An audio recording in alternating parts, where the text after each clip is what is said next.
Welcome back to my channel, or welcome to my channel if you're new. If you are new, hey, hi, hello, my name is Ashton. Welcome to what I read in a week / read with me for a week. I wanted to explain why I am reading 3 books at once at all times. It's a weird system that is somehow really working for me, and I am on track to meet my goal on Fable. Speaking of Fable, I always have a Goodreads in my bio, like in my description, but I'm literally never on Goodreads. I am always on Fable. I will put my account here or in the description or something like that, so you can find me on Fable. Anyway, so I'm always reading 3 books at once because typically I'm reading a book for pleasure and then I'm also reading a book for school. But now I've added another category for thesis research, which is really just brainstorming fuel.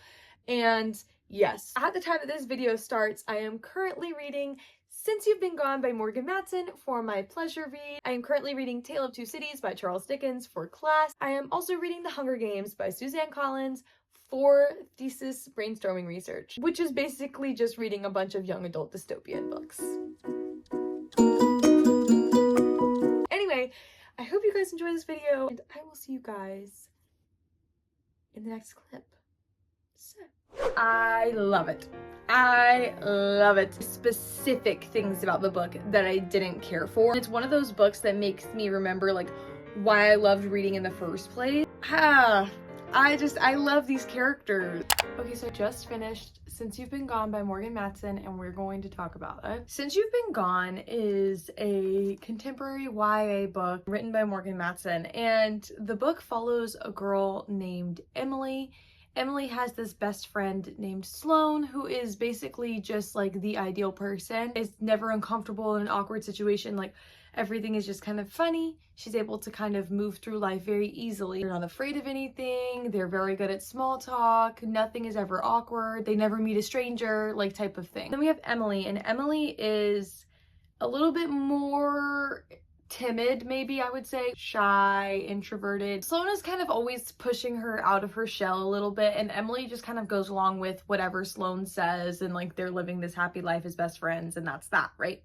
Wrong. One day, Sloane literally goes missing. Like, she quite literally just disappears. Emily like tries to go to her house, and like she's not there, her parents aren't there, whatever. Girl, call the police? Like, what do you mean? Like, your friend is just missing? But I think that Emily just kind of, and this is kind of how the book plays it too, like, they're like, oh, Sloane went away without telling me, as opposed to like Sloane is actually missing. She has received a list from Sloane, and it's just like, you know, a list of things to do to kind of bring Emily out of her shell. Kiss a stranger, go apple picking, ride a horse, because Emily's really afraid of horses. The overarching theme is kind of like, well, when you don't have that friend to depend on, when are you going to live life for yourself? When are you going to have the confidence to champion your own identity, like champion yourself? I love it. I love it. Did give the book, I think, 4.5 stars. Maybe it was 4.25. There were specific things about the book that I didn't care for, as opposed to just being like, well, it just like wasn't that good, because it was good. The character development is so strong. She explores a lot of different things in her writing. It's very atmospheric. And something that I really love about her books is that if you read all of her books or a lot of her books, you will end up seeing a lot of her characters. Like, it's in the same universe. I love the transformation in the main character. I also loved the play out of different friendships. Something else is that you get a lot of flashbacks in this book to Emily's relationship and friendship with Sloane, which I really enjoyed because it really added complexity and depth to their friendship. Kind of makes you question of like, is this a good friendship for Emily? Should she, you know, continue to be friends with Sloane? Is Sloane a good person? And I love when stories are just more dimensional than that, like, well, you know, like Sloane is a great friend and we need to find her. Like, I love this like multi-dimensional aspect of it. I know a lot of people complain that the book is really long, that it's too long, but I thought that every scene felt pretty purposeful. And I honestly did wish there were a couple more scenes. It's one of those books that makes me remember like why I loved reading in the first place. Some of my critiques. So this is going to have spoilers in it. So if you don't want to hear any spoilers, I will put a time to skip to. Something that I didn't love was there's a cheating trope. The thing is that like Frank is the love interest, and Frank has a girlfriend, and a long-term committed relationship with this girlfriend. I kept waiting for the ball to drop of like, oh, like we broke up and like I just haven't told any of my friends or whatever. But when we get to the end of the book, it really does just kind of read like, I broke up with my long-term girlfriend so that I could be with you. And I know that they address this in the book, and she's like, is it because of me? And he's like, no. But I'm like, yes. I don't vibe with that. Frank breaks up with his girlfriend and he's like, well, we've been having problems for, you know, a while. Like, we've been having problems for quite some time. And I'm like, okay, well then you should have broken up with her before you started like inviting Emily to your house in your bed. And like, I don't know, it just feels a little weird to me. Anyway, overall, I absolutely loved this book. Briefly, every Morgan Matson book that I've read, I think every Morgan Matson book I've read, have playlists either at the beginning, at the back, throughout. And this one had, so Frank and Emily go on runs or whatever. So this one has like their playlists for their runs, and I just think like that is really fun. If you're into playlists in books and you're into like kind of YA contemporary or YA romance or something like that, I would really highly recommend giving Morgan Matson a shot. But yeah, I just thought I'd give you guys an update to start off this reading vlog that I did finish, Since You've Been Gone by Morgan Matson. And so I don't know what to choose for my next read. I'm torn between a couple of options. So let me go downstairs actually and show you my options. Okay, hey Ingle. So our first option, Second Chance Summer by Morgan Matson. Just finished Since You've Been Gone by Morgan Matson, and this is my favorite book by her. The other option, Howl's Moving Castle.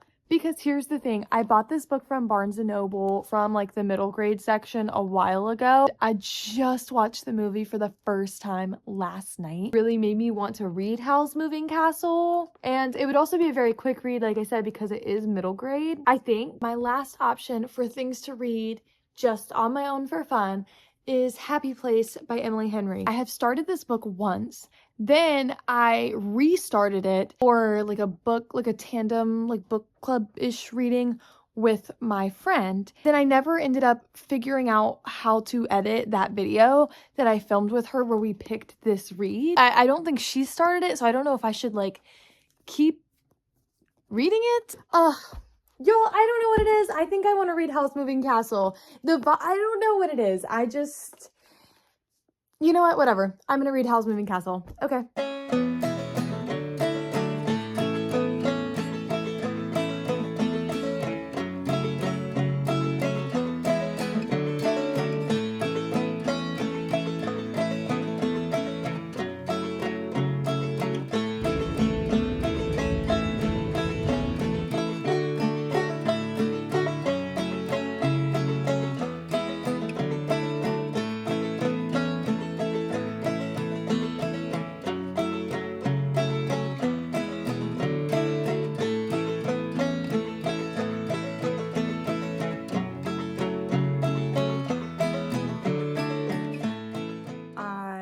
Reading Howl's Moving Castle for a little bit, and honestly, like, it just feels like such a cozy read. Like, I love the way it is written. I'm only like 15 pages in, but it's written in a very like unique way, and I really like it. Let me talk to you guys a little bit about Tale of Two Cities by Charles Dickens. This week I am reading half of Tale of Two Cities for my Victorian Lit class on Wednesday. I have not started it. Well, I attempted to start this book over the weekend, and then I opened it and the words were just like, the font in this one is like really small. So it's like a mini Declaration of Independence on every page, which is just slightly concerning. Let's go read.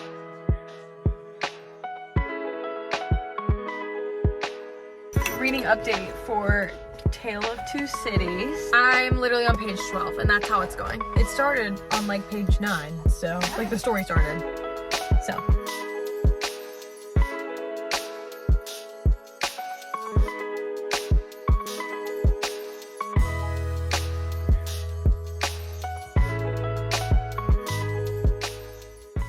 I clipped my bangs out of my face so I could put on my sunscreen and like not get my bangs all up in my sunscreen while it dries. But I just feel like I look like Megamind. So first, I know I talked about this in yesterday's clips. I'm reading Howl's Moving Castle, and I am 58 pages into it. I was also able to get it on my Kindle. I noticed that like I read faster when things are also on my Kindle. So I know I talked about this briefly too. I'm reading Tale of Two Cities by Charles Dickens. I am 15 pages into it and I need to read to page 151 by tomorrow. So we're probably gonna spend the most of our day today in A Tale of Two Cities.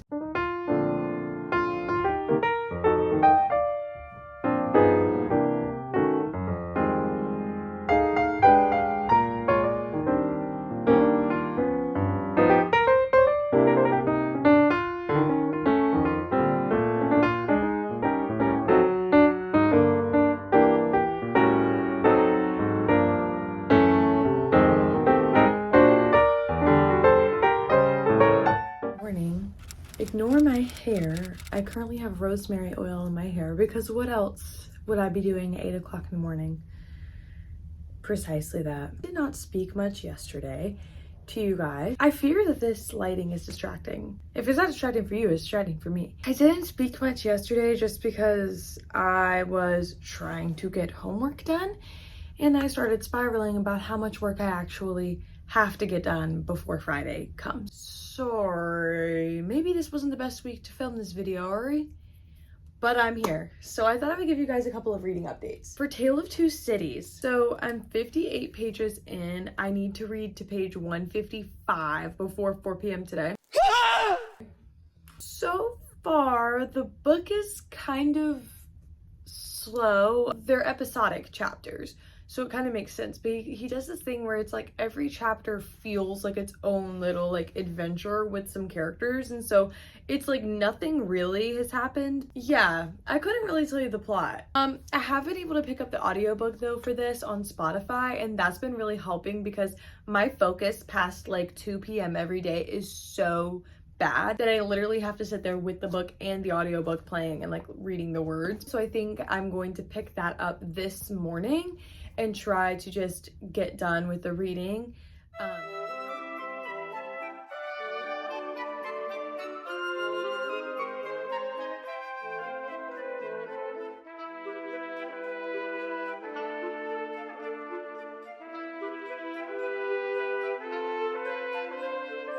Okay, so I'm on page 83 out of the 155. It's interesting though because I just finished a really long Dickens novel before starting this one. I feel like I was so invested in those characters and like, you know, I don't know, like spent so much time with that story that now like trying to even remember the characters in this, I'm like, granted, this isn't my most like active reading. Like ideally I would have time to annotate and tab. There's so many characters going on that I don't know exactly what to do with myself. And also like there have been several times where I'm sitting there in a scene and all of a sudden like a character starts talking and I'm like, didn't know you were here. Hey. Additionally, I feel in like a really weird space mentally. I know that like I need to take a break. I know I need to do self-care, whatever, but like also this reading has to get done. This is where I'm always in like a weird limbo where I'm like, okay, do I sacrifice the self-care to finish the reading? Do I just take the L on some of the reading and be present mentally? I don't know. I haven't solved that piece yet. Okay, hey, so it is 10:30 and I'm on page 102. I have become acutely aware of not being in a good mental state today. So I'm trying to like, literally I'm trying to brainstorm like ways to make myself feel better. But I just want to give you guys a reading update that I'm at page 100 and so far really nothing has happened. Low key, like I think there's a villain and I'm pretty sure the villain ran over a child in his carriage. I would be enjoying it more if I, number one, was not on a time crunch, number two, not like mentally just not doing well, and number three, not reading it for class. Because of those three things that are currently occurring, I do think that it's not my favorite activity. I think I just need like sunshine, socialization, and whatever. So I'm gonna go do that, I guess. I'm gonna listen to the audiobook a little bit.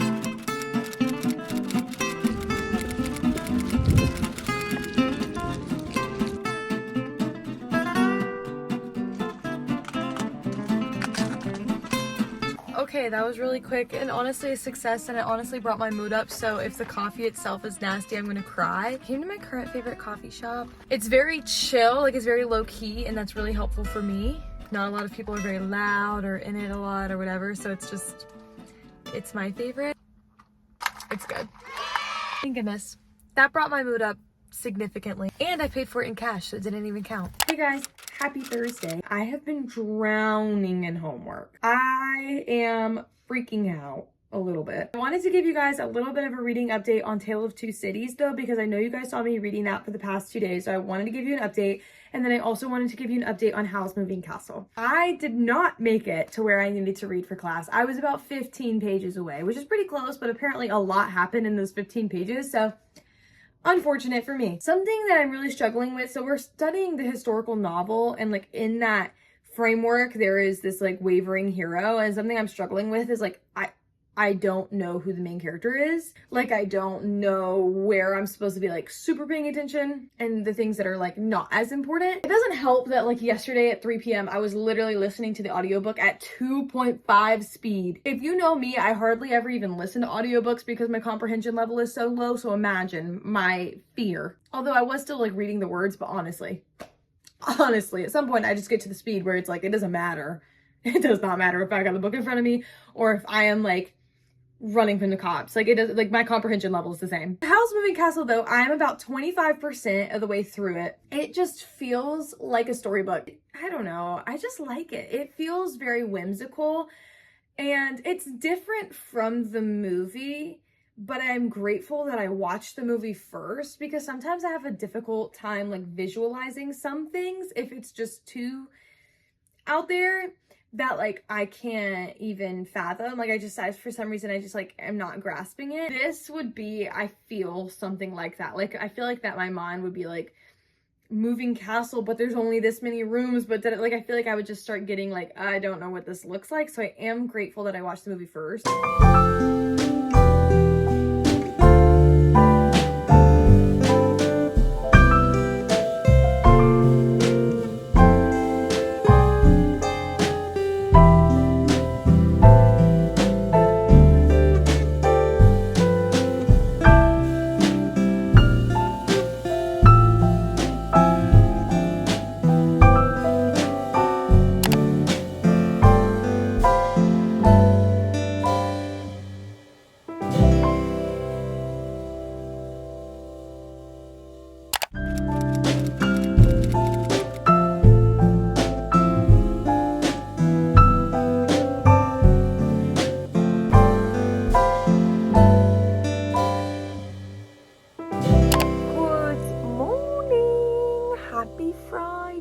Today's goal, I think, is to finish the Hunger Games. I'm a little bit over halfway through, so I can start one of the books I got from the library last week.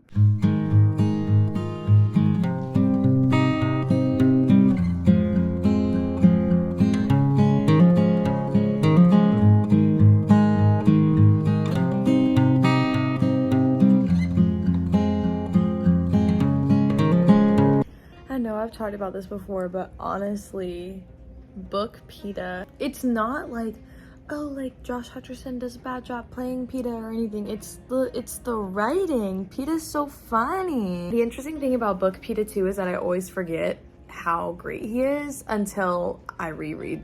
The nostalgia, it's so great. Oh, something interesting though is that like I've been reading scholarly articles obviously on the Hunger Games, but I saw something briefly about like the ways in which young girls interact with PETA as a character, and like they don't like him. Young girls don't really like PETA or prefer PETA because he's too like nice, like he's too teddy bear-ish, and specifically in comparison with Katniss, like I think that like the consensus is that he's not manly enough, considering that Katniss adopts masculine traits. Anyway, rereading this, I still don't really understand. I'm on page 273 of The Hunger Games. There's like 370 something pages, so I have about 100 pages left.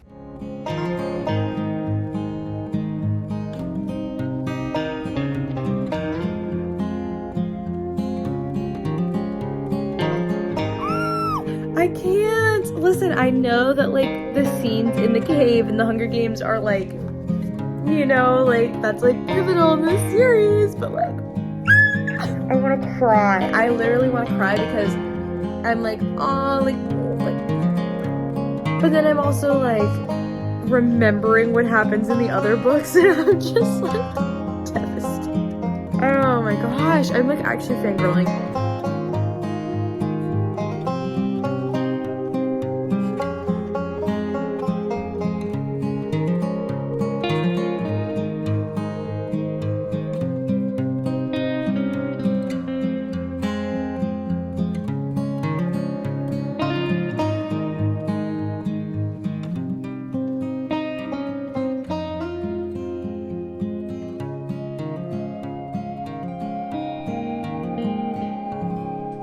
Something intriguing about Hunger Games is, I don't know why, but when I was younger and Haymitch was like, listen, like, you know, they're out of the games now, and Haymitch is like, you're in trouble.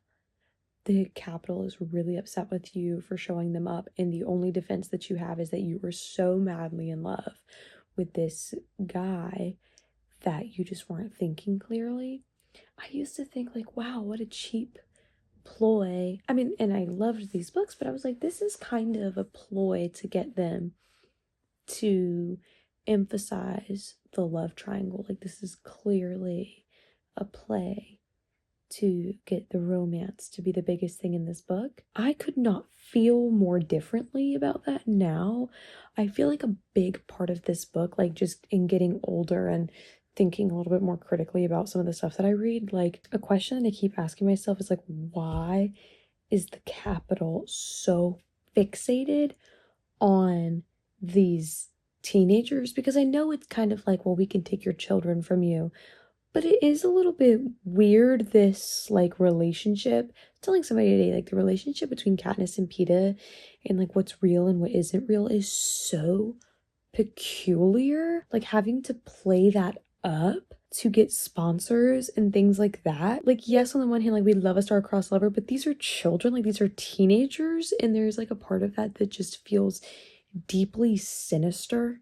So I keep asking myself, like, why are these adults just like obsessed with this like relationship? And like, it's like the level of love that they expect Katniss and Peeta to be in is an insane ask for anybody, even if they were madly in love in the arena.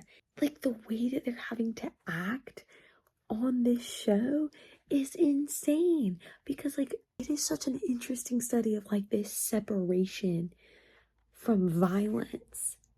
It's crazy, because they're like, oh well, like you have to act like you're in love, and it's like acting like you're in love and acting like nothing has happened at all, and like Peeta didn't almost die twice, are two different things.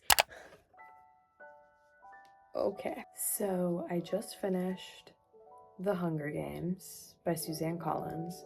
This is 6 stars. This is literature. Overall, this book is a masterpiece, like an actual masterpiece. Katniss Everdeen is such a complex character in so many ways.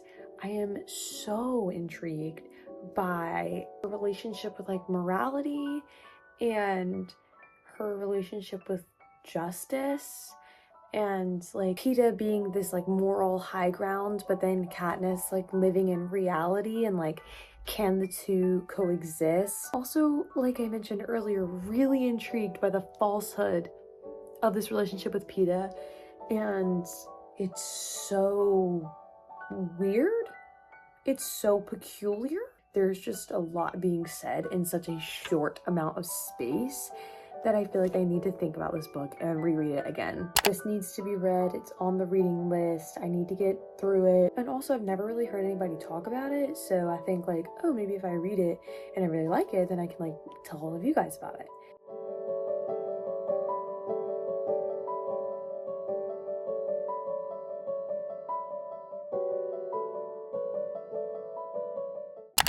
Okay, let's film a wrap up. Hey guys, so if you made it to this part of the video, I'm going to be giving you guys a brief wrap up about every single thing that I read this week, and by this week I mean from Monday to right now on Saturday. So the first thing I read in this video was Since You've Been Gone by Morgan Matson. I started with a review of this book. I think I ended up giving this book about 4.5 stars. Honestly, just making me like want to pick up more Morgan Matson. The second thing I read in this video is A Tale of Two Cities by Charles Dickens. So I made it 136 pages into Tale of Two Cities. This is a later Dickens novel, very, very popular with its whole like, it was the best of times, it was the worst of times, it was this, it was that, you know, the metaphor he drags on and on there for like the first chapter.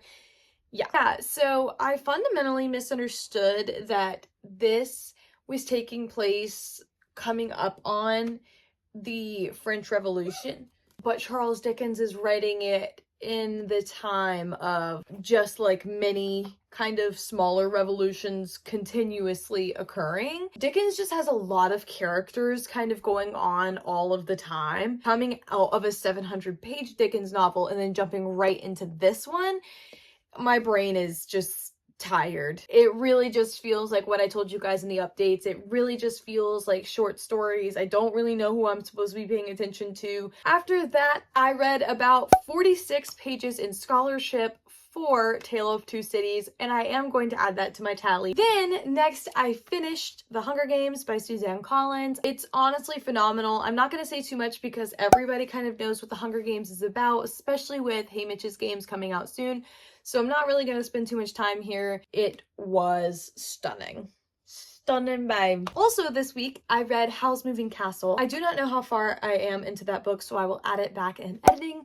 That one I really haven't talked about much, so I will spend a brief moment on it here. Follows a young girl named Sophie. She is the oldest of 3 sisters. There's a lot of like politics going on with like wizards and witches, but I don't really know that much about it yet. There is this kind of like evil wizard named Hal, and he lives in this moving castle, which honestly just looks like a busted contraption. His lore is that he basically preys on young girls and eats their hearts. But one day Sophie gets cursed by the Witch of the Waste. Sophie basically turns into an old woman like overnight. She's trying to basically seek a cure for her curse. She stumbles upon Howl's Moving Castle and she's like, well, I'm not at any, you know, risk of having my heart eaten because I'm not a young woman anymore. So let me just like pull up into this castle and like see what's going on. And so she becomes kind of his maid and tries to figure out a way or break her curse while also maybe falling in love with Hal. After I finished The Hunger Games, I needed to start a new young adult dystopian,